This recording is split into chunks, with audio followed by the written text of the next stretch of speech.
resulted in an increase in the percentage of schools connected to the internet from 35% in 1994 to 95% in 1999.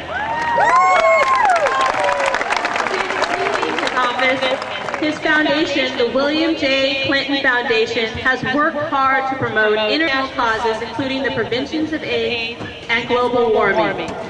After the devastating Haitian earthquake in 2010, President Clinton teamed up with President George H.W. Bush to create the Clinton-Bush Haiti Fund that has helped countless Haitians recover from the quake. Lastly, that great president is here, just as you, in celebration and support of his family's education. One of his greatest attributes is his commitment to family, hence his attendance at our graduation ceremony today. Ladies and gentlemen, please help me in welcoming the founder of the Clinton Global Initiative and Tyler Clinton's uncle, the 42nd President of the United States,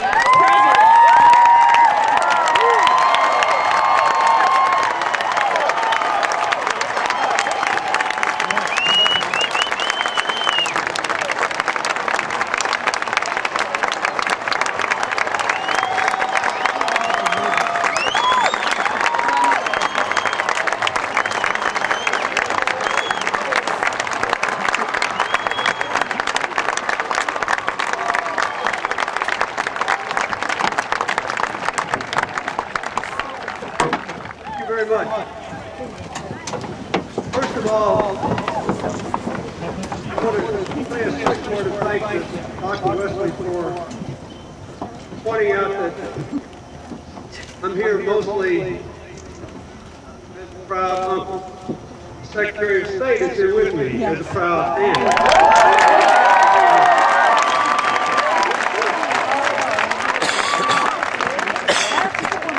Notice that later in the program you're going to honor the people who are celebrating the 50th anniversary of their graduation from this high school. And I'll say more about that in a minute, but I'm only a couple of years from there. And I know my memory is not what it used to be, but I do remember that almost no one remembers who spoke at their high school commencement. And even if they remember that, almost nobody remembers what they said. They do remember, however, if they talk too long. So I will be brief, but I hope relevant to the exciting lives on which you now embark. First of all, I want to thank all the educators who are here. Thank you, Dr. Wesley and the assistant principals. Thank you, Superintendent Keller. I thank the Board of Education for their service. I thank all the teachers and staff members who are here who brought you to this day. I thank the parents and their friends, your friends, who supported building this magnificent school complex. You must be so proud of it. Number one. And we'll do a little home cooking here. I have been told to say that you would know what I mean if I said you were about to graduate from the finest high school in the South Bay.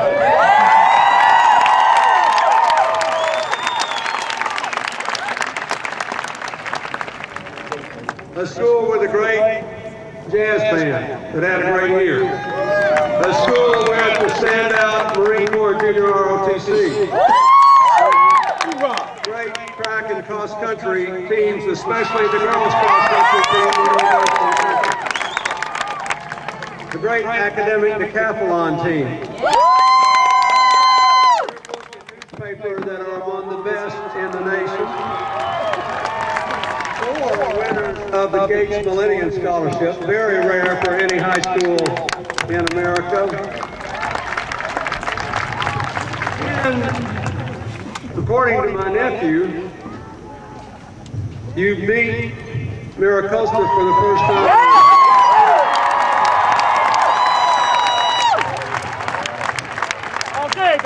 And you did in football. said it would be all right for me to rub it in a little bit. So here we are. I want to say just a couple of things that are serious. First, no matter what anybody tells you, in spite of the difficulties America and California are facing at the moment, the economic difficulties that have probably found their way into more than half the homes represented in this graduating class. It's a good time to be young and a good time to be in America. And our future is going to be fine if you do the right thing. For all the problems we face today and the time it's taking to get over them, your country is the youngest big economy on earth. We're younger than Europe. We're younger than Japan. 20 years from now, we'll be younger than China. And as long as we keep being diverse like this class, as long as America looks more and more like our economic future will be strong. As long as the young are also prepared. 90% of this class are going on either to a 2- or a 4-year college education. Many of the rest of you are going into the military or going into a family business. Here's what you need to know. The unemployment rate in America among people with college degrees is half that of those without. And that more and more people who have a specialized skill, which may not require a 4-year degree, are finding good jobs. If you want to have choices, you have to be able to exercise those choices. The great thing about being alive and young today is that a higher percentage of people than ever before actually get to decide what they do for a living. Most of the people who have ever lived on earth, and about half the people alive today on earth, have no choice about what they do when they grow up. They just work at whatever's in hand to feed themselves and hopefully establish a family and raise children. You've got those choices. You need to make them. To make them in the way that's best for you, the more you know, the more choices you'll have, the freer you will be, and the stronger our common future will be. So this is a good thing you've got today. Keep building on it. Make it a commencement, a beginning, not a graduation, an end. Second thing I want to say is this, and I'll bet you the 50th reunion people would corroborate this. Most high schools have a reunion about every 5 years. My class did, and I have only missed one. In 48 years, I have missed one. Here's what I know. The saddest of my classmates are not those who have failed. I've got friends who've been bankrupt a couple of times, who've got lost elections, including me, who have had all kinds of other challenges in life, and sadly some of them are no longer with us. But the saddest ones were not those who tried and failed. The saddest ones were those who had dreams and did not try to achieve it. So when you leave here, don't be afraid to fail. Failure can be a good thing. If you fail trying to do something good and noble and honorable, if you fail trying to follow your heart, if you fail doing something you believe in, you will still wind up in a place you never dreamed, better than you would have been otherwise. Do not be afraid. Go out and live your dreams. It's a privilege you have that a lot of people haven't. Go for it. The other thing I want to say is this. After this is over, I will have the honor of going to a little fundraiser for the Redondo Beach Education Foundation. And I want to say something about that. That is a private organization, a non-governmental organization of people who raise private money to help support these public schools. That is the wave of the future. Everywhere in America where things are doing well, different kinds of people are working together, and you have both a strong, effective government, that's what a public school is, and a vibrant private sector. You read too much today about all these fights. You live in a world where what works is cooperation and teamwork. If you have great individual ability, it can still only be manifested if you're on a good team. A school that's a good team.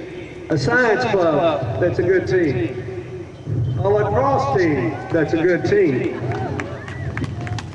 All the individual ability in the world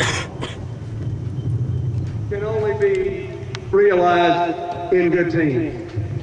The people that are working together in the world today are doing better. The people that are in constant conflict are doing worse. You remember that. We live in a world where all the walls are being torn down.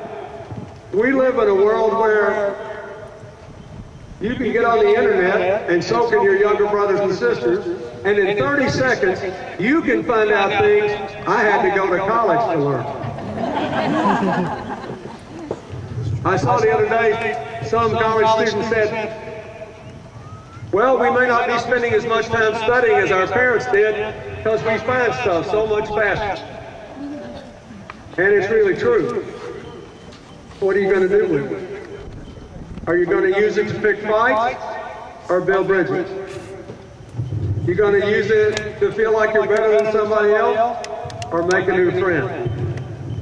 You're going to use it to argue age-old questions, or to ignore them and build a brighter future? That's a decision you have to make. You'll have to make it every day. Are the things that are different about you things that matter and make your life more important and free you to work with people who are different? Or do they force you to stand apart? That's the number one question in the world today. The number one challenge in America today.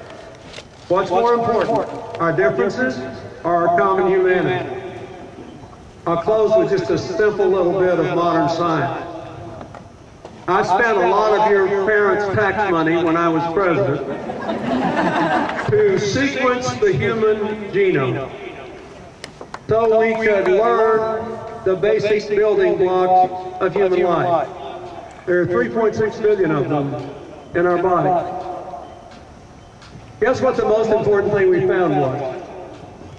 If you look around this vast crowd today, every single difference you see that is not age-related, height, body shape, eye color, skin color, everything is found in the 1/2 of 1% of us that is different. We are otherwise 99.5% the same, biologically. Now, don't you think it's interesting? And it's not just you. Believe me, old geezers like me, we do the same thing. We spend 99.5% of our time obsessing on the 0.5% of us that's different. And almost no time thinking about the 99.5% of us that we share in common with every other living person. You got to build a future we can all share, a team we can all be on, a prosperity we can all claim, a range of jobs we can all do, a future for children you can all have. So just think about that. You have freedom today. The more education and skills you have, the more freedom you'll have. Secondly, the more successful individuals find themselves on good teams where we work together instead of being in constant conflict. Thirdly, Happiness is found by being grateful for what's unique about you and being humble enough to know that the most important thing is what we all share. That's the future you can build. It's the future you see in the diversity and uniqueness of this wonderful class. It's the past you've had on this field and in those buildings that people willingly paid for, including people who did not have children in this school. We are condemned to share the future. What we are not condemned to do is have it be a miserable one. It can be the brightest, best time in the history of this country because of you. And you have to claim it. Good luck, and God bless you.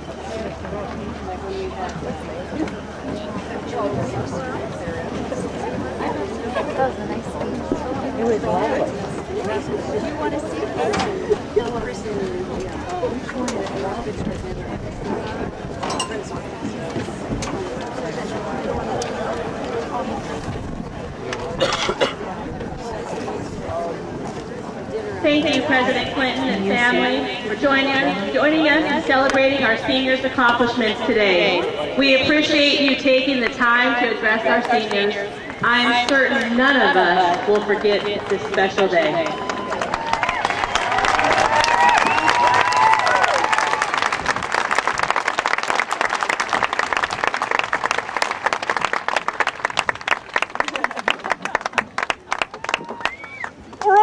California Scholarship Federation is the prestigious honor for students with a high academic GPA. Students qualify for this award by earning outstanding grades in their academic classes, maintaining exemplary citizenship, and applying for membership each semester of their high school career.